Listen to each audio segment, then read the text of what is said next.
If he was still alive today, Ronaldo Fenomeno might have never existed. Everyone knows Pelé, Neymar, Ronaldinho, but what about DENER? The man who had the flair of Neymar and the killer instinct of Ronaldo. Maradona himself stopped mid-game just to applaud his greatness. But DENER never got the chance to show the world his full potential, because at just 23 years old, he was gone. Let's go back to 1986. After losing his father at just 15 years old, DENER had to stop football just to help his mom with the bills.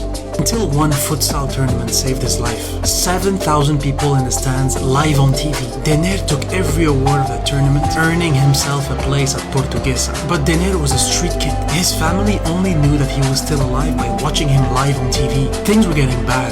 He got caught stealing from his teammates, then he got caught for armed robbery. The club had to step in and promise the police that they would take care of him. In one match, he dribbled half the opposition.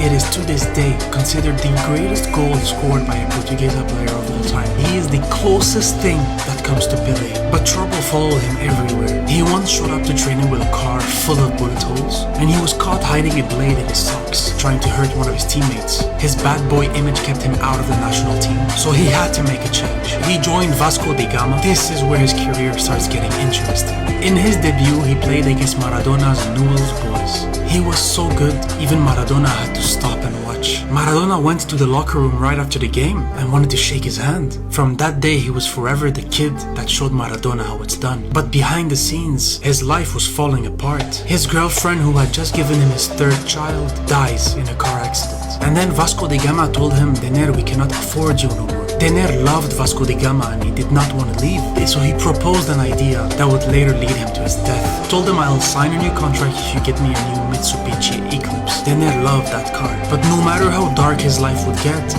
DENER still had one goal: get to Europe. And he finally did. He finally signed his contract with Stuttgart for over $3 million. But 3 days later, he was dead. He had to go to Rio de Janeiro in order to finalize his paperwork to move to Stuttgart.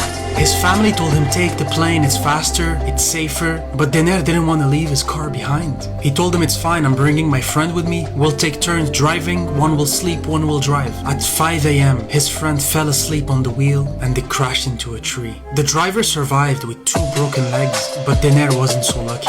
Because he was sleeping and he had the seat laid back, the seatbelt unfortunately strangled him. And just like that, Brazil lost one of their greatest talents ever. DENER was expected to be the star for the 1994 World Cup. Ronaldo Fenomeno was also an up-and-coming youngster, but was always overshadowed by DENER. If DENER was still alive, Ronaldo might have never achieved what he has achieved today.